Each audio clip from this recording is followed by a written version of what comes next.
کہہ دوں تو اس صورت میں ستم ہی کر دوں۔ وہ لوگ کہنے لگے اے نوح علیہ السلام تو ہم سے بہت بحث کر چکے، پھر بحث بھی بہت کر چکے، سو اب ہم بحث نہیں کرتے، جس چیز سے تم ہم کو دیا کرتے ہو کہ عذاب آ جائے گا وہ ہماری سامنے لے آؤ، یعنی خدا کو چھوڑ کر شرک کرتے ہیں، اگر شرک کرے گا تو اللہ تعالیٰ تم پر عذاب دے گا کر کے نوح علیہ السلام نے ان کو دھمکیاں دی تھی۔ تو لوگوں نے یہ کیا کہہ رہے، ان دھمکیوں کو یہ لوگ سمجھے نہیں، تو بولتے ہیں کہ اس کو جلدی مچا رہے ہیں، کیا اس کے اندر ان کو کوئی اچھا ہی ملے گا؟ دیکھو کیا بول رہے ہو، جس چیز سے تم ہم کو دھمکیاں کرتے ہو کہ عذاب آ جائے گا وہ ہمارے سامنے لے آؤ اگر تم سچے ہو۔ انہوں نے فرمایا کہ اللہ تعالیٰ بشرطیق اس منظور ہو تمہارے سامنے لائے گا، اللہ تعالیٰ کو منظور ہوگا تو تمہارے سامنے لائے گا، اور اس وقت پھر تم اس کو عاجز نہ کر سکو گے۔ جب اللہ کا عذاب آئے گا تو تم اس کو تو ٹکا نہیں سکتے، وہ ہو کر رہے گا، تباہ کر رہے گا،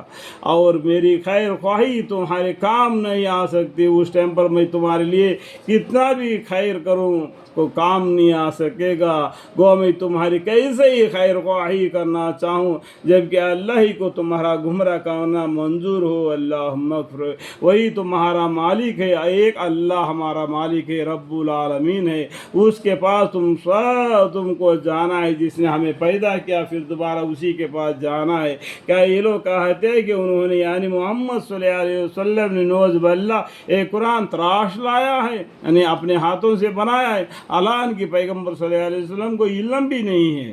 آپ جواب میں فرما دیجیے کہ اگر بالفرض میں نے تراشا ہوگا تو میرا یہ جرم مجھ پر عائد ہوگا، اور تم میرے جرم سے بری الزام رہو گے، اور میں تمہارے اس جرم سے بری الزام رہوں گا۔ اور نوح علیہ السلام کے پاس وہی بھیجی گئی، یعنی اللہ کی طرف سے نوح علیہ السلام کے پاس وہی آئی کہ سوائے ان کے جو اس وقت تک ایمان لا چکے ہیں، اور کوئی نیا شخص تمہارے قوم میں سے ایمان نہ لاوے گا، سو جو کچھ یہ لوگ کفر و استہزاء کر رہے ہیں اس پر کچھ غم نہ کرو، اور تمہاری نگرانی میں یعنی تم ہماری یعنی اللہ کی نگرانی میں، ہماری کا مطلب کیا ہے دیکھو میں انگلی دکھا کے بتا رہا ہوں،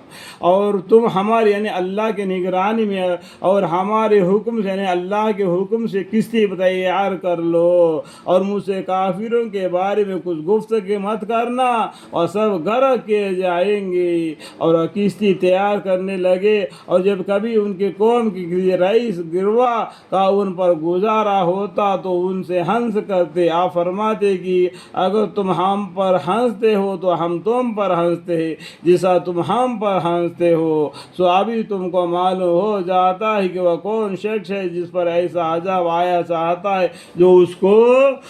رسوا کر دے گا اور اس پر دائم عذاب نازل ہوگا۔ اللہم اغفر لی، اللہم اغفر